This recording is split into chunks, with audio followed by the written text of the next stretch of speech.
Welcome, everyone. This is Coaching in Session. My name is Michael Rearden, and I will be your mindset coach today. And today we're going to be talking health, digestion, getting you back on track. And the way we're going to be doing it is with Ayurvedic type of medicine, mentality, and lifestyle. This practice is going to be something that is going to become a lifestyle for you. There are so many trends in the world. You can do this diet, you can do this fad. I know keto is really big still. I don't even know all of the fad diets. Oh, carnivore is also one of them. People who just eat a certain amount of food. Now, not saying that these diets are not effective, but what tends to happen with these diets is that they're not sustainable. People don't do things that are going to be in accordance to who they are. Not only what their body wants, but what does your mind want? Sometimes we think that, oh, we're going to do this for so long and then we're going to stop. But when is that stopping point? When you don't feel like doing it anymore? There's this part of the brain, right? This amygdala, whatever. I forget the full name. I'll find it. Maybe I'll paste it in. This part of the brain is going to be linked with when you do the things that you don't want to do. For example, it only happens when you don't want to do something. If I don't want to go to the gym, let's say on Monday, I'm like, Jesus, I don't want to go to the gym. I'm just not in the mood. I had a bad day before. I didn't eat well. There could be so many things going on with me and my mind. But if I go to the gym that day on Monday when I didn't feel like going, that area in the brain that doesn't like to do things, or I guess you can say that area in the brain that grows when you do the things that you didn't want to do, that becomes bigger. So then you start to do the harder things in life. Sometimes diet can be one of them. And I use diet very frugally or loosely because diet is one of those things where you think of, I have to be restricted. Yet you don't have to be restricted when you're trying to get your body back. This is I guess you can say, a lie, some misinformation, whatever you want to call it, that people believe. I have to limit myself in order for me to get to the life that I want. The limiting beliefs in our mind and in our life are everywhere, and we don't know that they're there. So we have to do a better job at making sure we get what we need and not what we think we need, or not what we can't attain because it's not for us. Setting the limits for ourselves for certain things or behaviors, because that can cause roadblocks. And those roadblocks can be some of the greatest challenges that we would ever have to climb. And here's the kicker. They don't have to be there. There are good things in our life that should be difficult, and then there's things that should not be difficult. You and your diet and your nutrition should be automatic. All right? Your health and your physical fitness should be automatic. These are things you should not be thinking about. You shouldn't be thinking about, what am I going to eat today? I guess I can go have McDonald's, Taco Bell, Burger King. I mean, we can go the easy route, right? And try to figure out all of these fast foods, but they end up making us slow. That slow is going to drain our energy. We're going to feel lethargic. We're not going to feel as powerful and as potent as we can in each of our days. We need to do something about this. Today, my guest, Sondra Rubin, she's going to be helping us understand and giving us so much information on what we should be doing, how we should be eating, and what is going to do for our life if we do that. So let's get into that interview with my guest, Sondra Rubin. Welcome, Sondra Rubin, to Coaching in Session. How are you doing today? Great. Today, we're going to be talking about your work. You're an Ayurvedic practitioner, and it's going to be in the lines of a healer, and then you also are educating people on that practice. I actually had a practitioner of this very such method of healing. And let me tell you, that episode was amazing. So I'm so excited for this episode. In your own words, can you tell the world who you are, what you do, and how you help? As an Ayurvedic practitioner, I practice natural Indian medicine, which is a 5,000-year-old medicine using diet, lifestyle, herbs to help and disease. Basically, people who have either chronic illness, something like an autoimmune disease, people who are struggling with infertility, people who are struggling with basically just not knowing what's going on with the body and how to really heal it not just stop the symptoms, basically heal it and stop the progression of their disease, is where people usually turn to Ayurvedic medicine. People who are done the Western medical route or who have tried different forms of natural healing. Personally, I have used this medicine to help me stop the progression of my autoimmune disease called lupus. And I've helped so many people as well. There's so many different autoimmune diseases out there, and they're renaming them and basically just finding them in this day and age where we have so many different stressors in life and toxins that we're exposed to in the environment and our food, that the list is going to keep on growing. Basically how we're able to clean the body and stop the progression of disease is, I feel like there's no other type of medicine out there that can really do what Ayurvedic medicine is able to do, as well as just being able to teach people the proper way to live, proper care for their body, proper diet for their body. It's a very individualized kind of medicine, and it's just an amazing science. And when we look at this method of medicine, is it something that can heal a lot of common issues that many people are facing, whether it be gout, it could be like they have gluten allergies along with those things? Like, is it something that can keep on the right track to better health? Yeah, for sure. Allergies is actually very common where people are struggling on a daily basis and thinking that, they just need to take the over-the-counters, even like indigestion, all of these things. The body is telling you there is something going on. The immune system is either overreacting to something that it shouldn't be overreacting to, such as pollen. You shouldn't have this reaction of creating excess mucus or sneezing or any of these symptoms. The body is really giving you an indication that something is wrong. And so with Ayurvedic medicine, we're able to very easily correct that. We're able to stop that extra, mucus secretion. We're able to help them learn about the diet that they should be eating to stop the allergies. And so I've seen some amazing results with people with these very common ailments. It's important to also to note that, people shouldn't wait until you have this horrible chronic condition. When the body is giving you any kind of signs and symptoms that something is not right, that's when you should start seeking medical treatment, particularly in natural medicine, I would say, because that's when people probably feel more inclined to try something, or they're just going to keep on waiting until they have this horrible disease diagnosis. And by the time that happens, the disease has already progressed so much so that now it's indicated on these blood work or diagnostic testing. At that point, it just becomes a larger feat to battle. It's really important to try to manage your health, manage these conditions when they're really small, not when they're basically a giant war to battle. Yeah, it's funny because I live in Austin area. In Austin, whenever you move to Texas, because we have so many seasons of allergies, we have like oak, cedar, and everyone's complaining every season, it seems like. And I'm just like, I'm fine. And I come from Connecticut, and we don't necessarily have that all the time. Like, I know some people might suffer in the springtime, but here it's like a common occurrence. Do you think like the pollen and these things could be so bad, or could be that they just have a diet that is not going to be helping them overcome the seasonal issues that they're facing? Yeah, you should not be, like you said, you're able to go into these environments and you're not suffering. If you have a strong digestive system, a strong immune system that is operating properly, you should not be having allergies. When we look at now, right, at our diet now, because we can look at some of the health foods. And what are health foods? I mean, health foods can be maybe berries and fruits and vegetables. Is there a certain type that we should be looking at, or is it going to be different for everybody because maybe vegetables operate different in some people? According to Ayurvedic medicine, foods and fruits and vegetables, they all have very specific qualities. And so it's a qualities-based science. So we're looking at the very specific qualities of the food, and we're also looking at the body type. Depending on your body type will determine if you should or shouldn't eat certain fruits and vegetables. So it's not a one size fits all.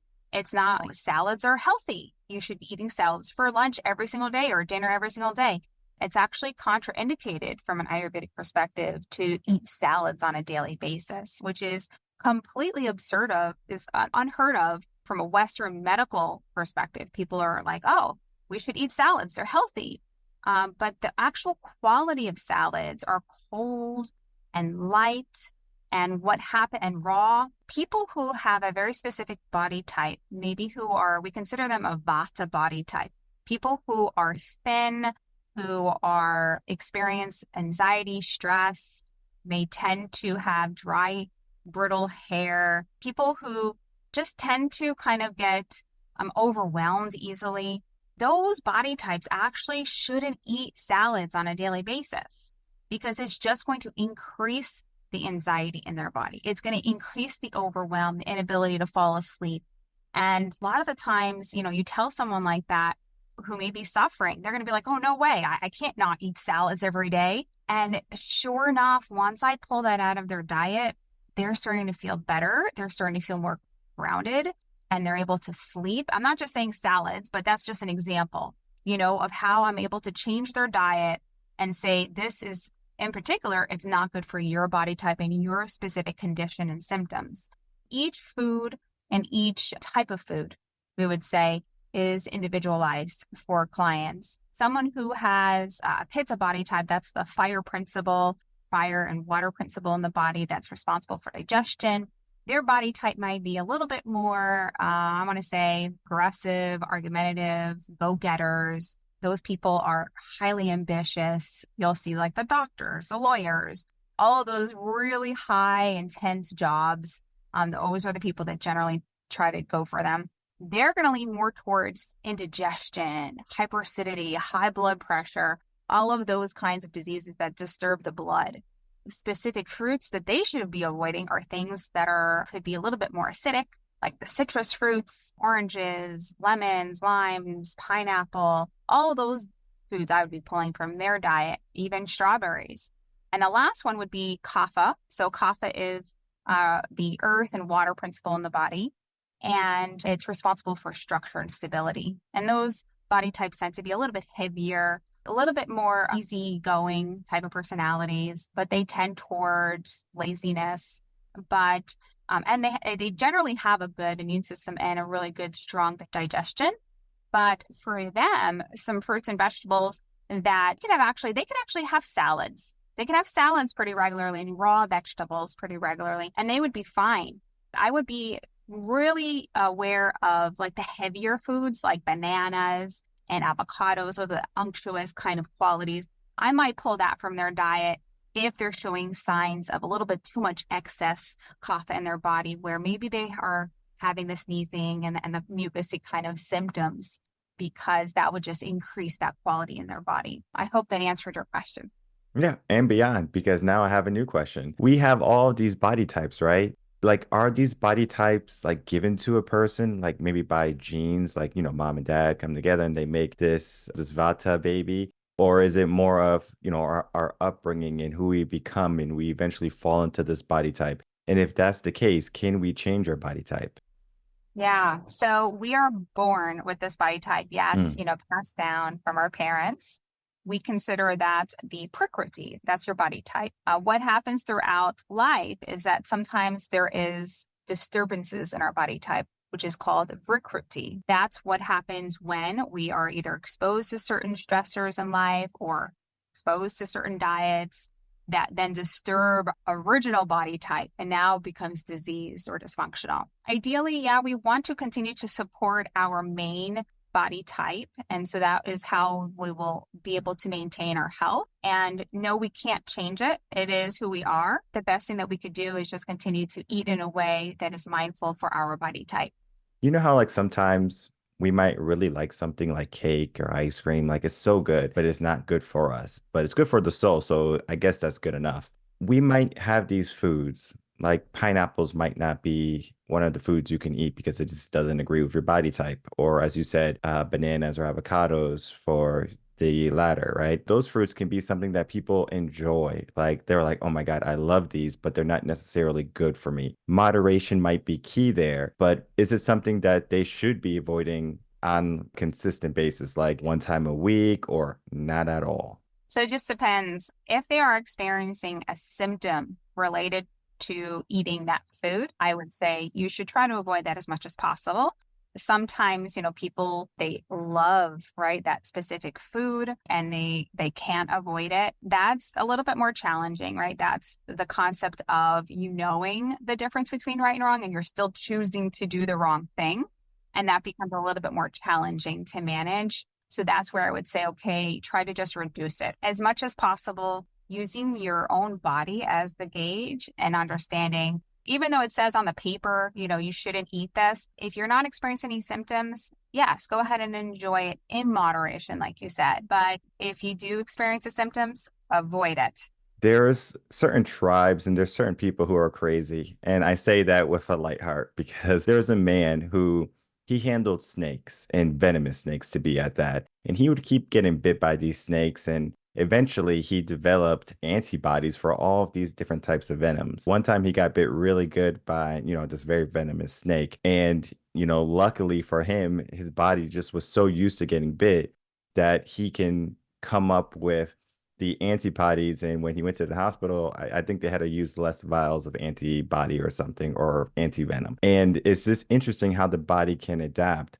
And if we look at like certain tribes around the world, like in Africa especially, they have like these venomous bees and things like that that would sting them, and it will cause all these welts and stuff. But they're just like totally used to it. They'll get bit and they don't flinch. Nothing happens to their skin. But if I went over there, I'll be like bumps all over my body because I'm just not used to that. And I know there's certain people who they push through a food allergy. So let's say they're allergic to strawberries and maybe they get like bumps on their skin, but they just love strawberries. So they still do it. They'll take a Benadryl after, but after a year or two, they don't get the bumps anymore. Can the body adapt to saying, hey, this person is crazy? They are going against their food allergies. They're going against the body type, but they're able to overcome it. Is this something that happens, or is this something that we should be looking at? Hey, we got this allergy, we have this effect, this symptom. Let's not force our body to adjust. Honestly, I feel like if you're able to work through it and you're not seeing a symptom, it is possible that you're able to overcome that. There may be other factors involved too. Maybe the digestion is a little bit stronger. There's different ways to look at it. Personally, I wouldn't necessarily recommend that because I do feel like sometimes it may kind of transition into someplace else. It doesn't necessarily say, okay, the inflammation is not showing up on my skin, so now I don't have this food allergy to this particular food because I've worked it out. I just feel like it could be possible where it's kind of sitting somewhere else and waiting to kind of expose itself. And then you're going to say it's completely unrelated. If you're trying to see what's going on with the body, you might say, okay, well, I make sure I don't have this food allergy by having a little bit every day, but now I'm having an issue with my kidney. They might not necessarily think that it's related because their skin isn't flaring up anymore. I feel like sometimes that could happen with people because I know there's a couple of different techniques out there to try to get the body's immune response to be reduced by having that slow introduction to foods. But I'm still a little bit cautious. I would still be a little bit cautious with that approach. They say too much of a good thing is bad. When we get all the foods that we're supposed to eat now, right? We're being good. We're not doing the things that are giving us symptoms. We're just eating the foods that resonate with our body. And especially here in the West, we have an issue of overeating. So we'll eat too much of the good thing.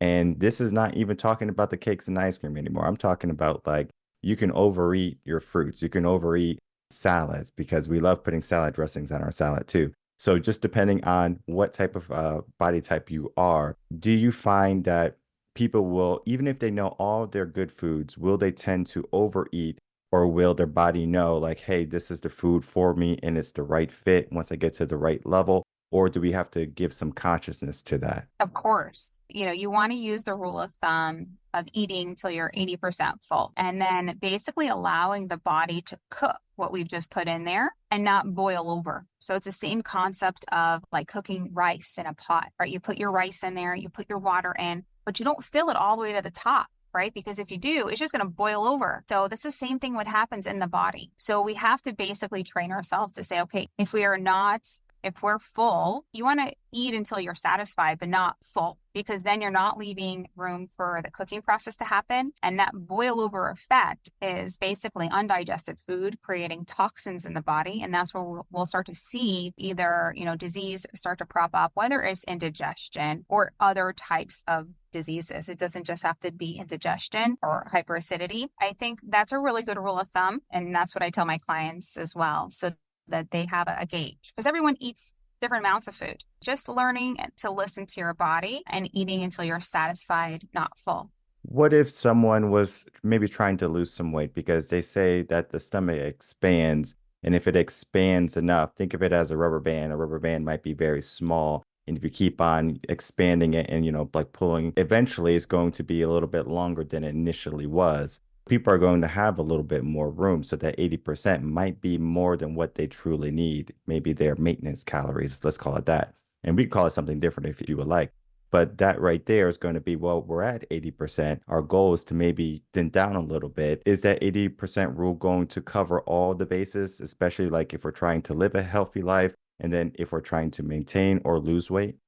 What I find with my clients who are trying to lose weight, learning how to reestablish their metabolism and help them with the digestive process. Basically, they have been able to lose weight without ever feeling hungry. And that's the beauty of Ayurvedic medicine. Once you start eating the right foods for your body, and you follow that rule of like 80%, making sure that they're taking Ayurvedic herbs to help restore their digestion and metabolism, they've been able to lose weight. I haven't had one client where her weight wouldn't move, and that was a very rare occasion, but it does happen. But most of my clients generally lose weight. They're eating more in tune with their body. And so it's just a natural thing that happens is they start to lose weight. And then once we're actually trying to lose weight, I've had incredible success using Ayurvedic medicine and not, using any of these stimulants or being starved or going on juicing diets or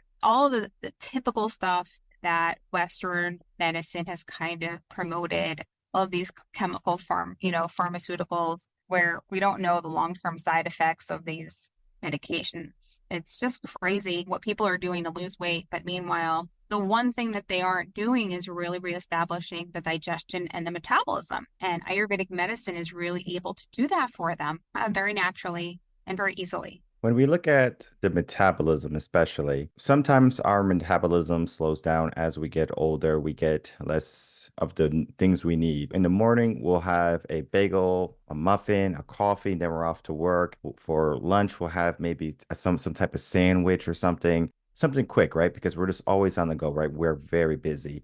And then typically for dinner will be our biggest meal. We'll have a sit down meal and we get to relax, we get to indulge, and then we like to have dessert too. We have typically, or most people have at least 3 meals a day. Would you recommend 3 meals a day, 5 meals a day, intermittent fasting? What is the method that works best for you with your clients? Again, case by case basis. Some people, they do need to eat. They'll get hangry. They cannot skip a meal. Those people are not ideal for intermittent fasting.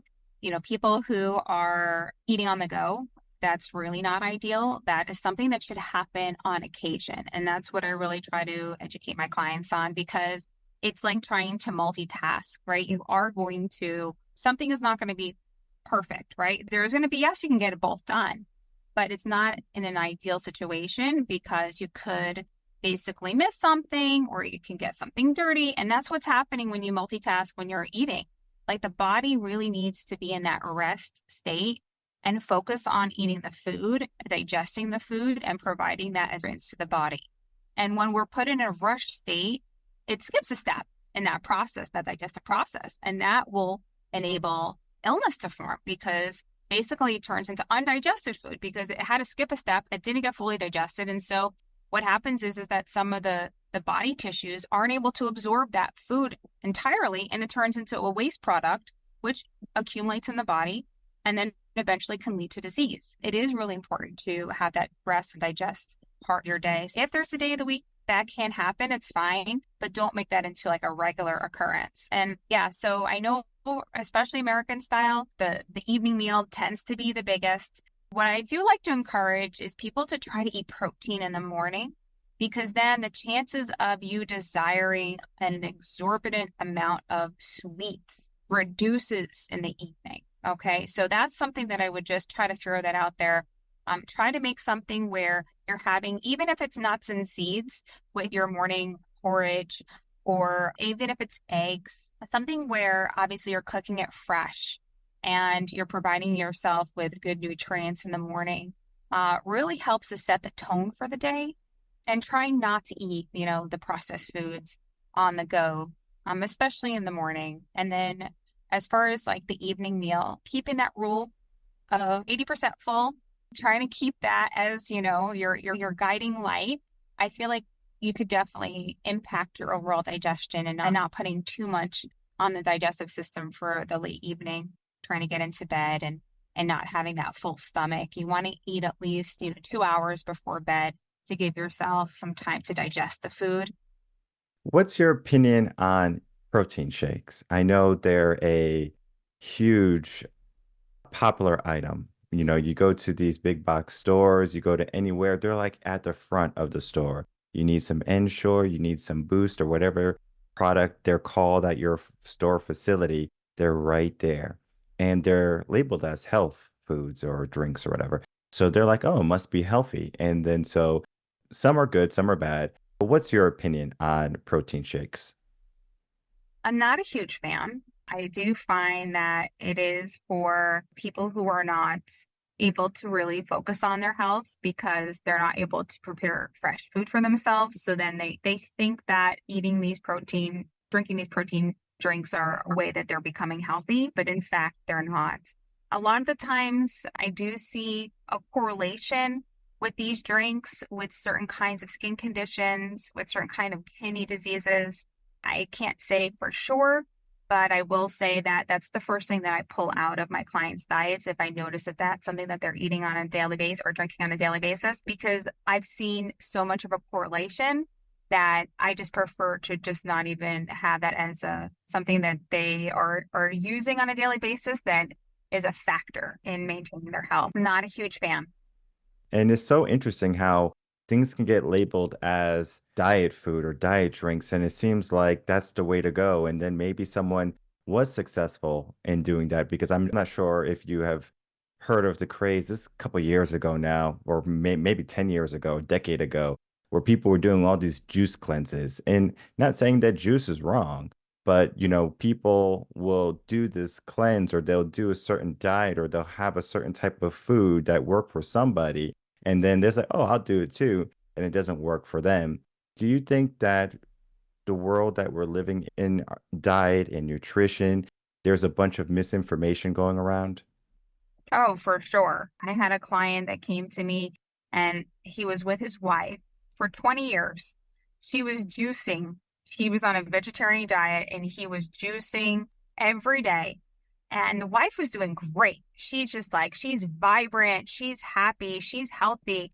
And the husband is just miserable and he's bloated and he's got no energy. And I'm like, listen, this is not the right diet for you.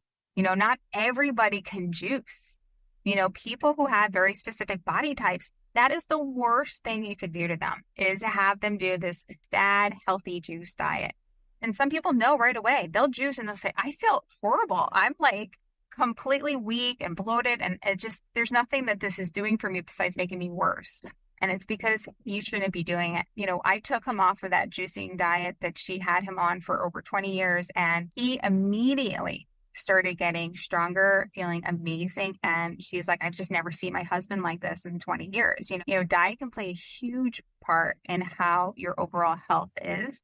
And sometimes it is just getting a little bit of guidance and having someone, basically just review that information with you so that you could start to see what a large impact it has on your overall health. Hmm. And that's why I love like working with a professional, an individual who knows what they're doing, knows what process is. Because if you just say, well, I'm gonna go to Google. Now, I'm not saying that you're not going to find some great information. For example, if we go to Sondra's website, it's going to be filled with great information. But when you digest that information, no pun intended, you are trying to figure out, hey, what do I need to do? And it could be very daunting. It could be confusing. How long do you keep it up? When you have someone there holding you accountable, seeing, okay, let's try this and it works. If it doesn't work, let's take a step back. That guiding process is so beneficial. And that's why I love coaching. That's why I love talking to educators, health practitioners, because it's powerful, not only because they help you get over the hump and the slump that you're in, but because they're going to be able to look at what's working, what's not, and say, hey, let's go this way versus, oh, let's try a bunch of things that we saw on the internet or heard from a friend. Yes, it could work. Oftentimes, it's just going to be something that creates that obstacle in your life. And then you're going to say, I tried to lose weight. I tried to, get rid of this ailment or these symptoms, and I feel so stuck. But you don't have to feel stuck. You can find someone who's going to help you along the way. And I believe Sondra is going to be a great person to speak with about your diet, nutrition, everything in between, because it's so important that you can get to a better diet because that's going to lead to a better life. As we begin to wrap up, Sondra, I would love to get some final words and then for you to tell the audience where they can find you. Yeah, definitely. Thank you so much for having me. I'm a true believer in Ayurvedic medicine. It's helped me. It's helped so many of my clients. I live and breathe Ayurvedic medicine for me and my family, and I've seen what impact it has on my community and my family's lives as well. And it is a beautiful science. It is not a harsh approach to managing your health. It's a very mild approach, a very common sense medicine. And as I described to you what's going on in your body from an Ayurvedic perspective, it makes sense. It just clicks. And that's what I've seen for my clients who were struggling with their health and didn't know where else to turn and felt like they were going to have to live like this, whether it's, constantly feeling tired or crappy or low energy or aches and pains, just thinking that this was the only way to manage their health through, getting injections daily or constant prescriptions, and seeing that there is another way to manage your health in a way that's very, very intuitive. And you could definitely find me on anuyurvedahealth.com, and that's ANUAYURVEDA health.com. And I offer a couple of books on there, and I offer some introductory, Ayurvedic medicine classes, and a little bit more advanced classes are coming out for Ayurvedic practitioners. Okay, perfect. And I'll make it easy for everyone. The links are going to be in the description box below because I know sometimes we're like, wait, what? And they have to rewind the podcast to, spell it all out. Don't worry. Just click the link. You'll get there. You can join one of her classes, check out her books. You're going to be in good hands. And that is what you want, to manage your health, to manage your life, to get back to the person that you should be, because then you're going to find yourself more exuberant, more abundant, and more fulfilled. I want to thank you so much, Sondra, for coming on, spending some time, and giving me all this wonderful, informative information. Thank you for having me. All right, everyone. I'd like to thank you so much for watching that interview of my guest, Sondra Rubin. As you can see, a wealth of information. And I wanted to make this one a kind of like a bunch of different tidbits and points, more so than a conversation, because when you have let's say a practice, let's use a life coaching practice, because I think that might be the easiest thing for me, because I'm not necessarily a, health practitioner. When in life coaching, I can easily talk about all the things that can make your life abundant and all the things that you should be doing. And I could talk about all the good things, right? But sometimes I need to talk about the bad things because we need to have that yin and the yang. And if we don't have that good and the bad, how can we see the correlations or the differences? Here, when we compare it to the health, the foods that help us and the foods that are not helping us, that right there is the yin and the yang. We do have to have that balance, if you want to use that word, or harmony, whichever word you want to do. You figure out what works for you. For me, fortunately, I have never really been one to go to fast food places my whole life. I know sometimes my mom would take us to McDonald's when we're younger to get Happy Meals and stuff like that, maybe once or two times a week. Typically it was once. And we would go over to our grandma's house where she always cooked home cooked meals. So we always had home cooked meals Sunday through Thursday, and sometimes on Saturdays.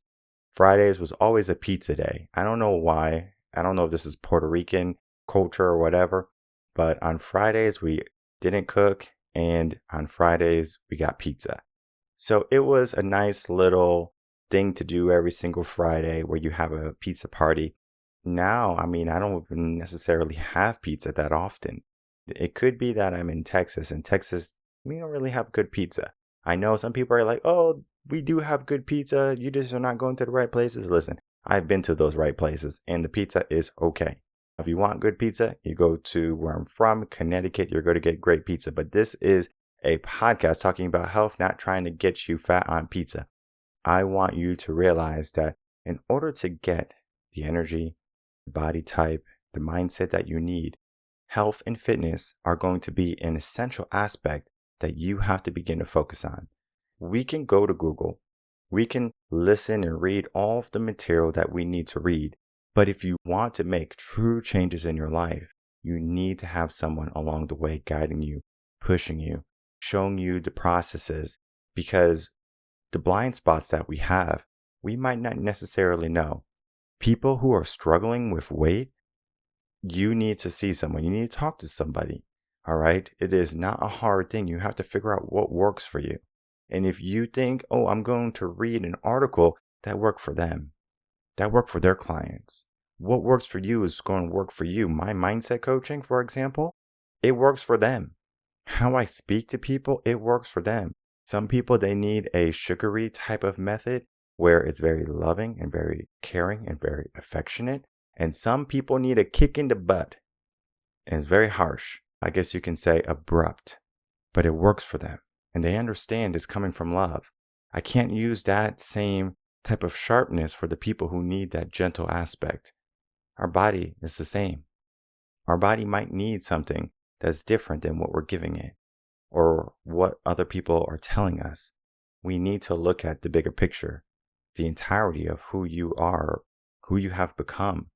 And if you're going down a path and you feel like you have gone too far and there's no turning back, you're wrong. And I hate to put it that way, but you can change your life. If you are low energy, if you have failed to manage your health and your fitness, you can make a change today. But that change is going to be an investment on your end. And it might not be money as a priority. It could be time as that priority. It could be attention to detail as that priority. Sometimes we don't want to focus on the things that we might not truly want to show light on. That's why so many people, they toss things in the corner. They say, oh, I'll do this another day. I'll look in the mirror and I'll say that I'm just fine, when truly you want to change. I invite anyone who wants to change their life, who wants to make some big improvements on their family, on their career, on general lifestyle, every aspect and every corner of your life, you have to take action. And it doesn't even have to only be with your health and your fitness, getting your lifestyle, making sure your body's in rhythm and is not going to be suffering from any type of symptoms. It could be the mind also. What do you need to do to adjust? What do you need to do to get to the next level? Because many people, they plateau and they stop. And I'm telling you, if you plateau, to push through. And sometimes you need some help. Sometimes you need some guidance. And whether that be Sondra or us here at Reven Concepts, we would love to help you on that journey.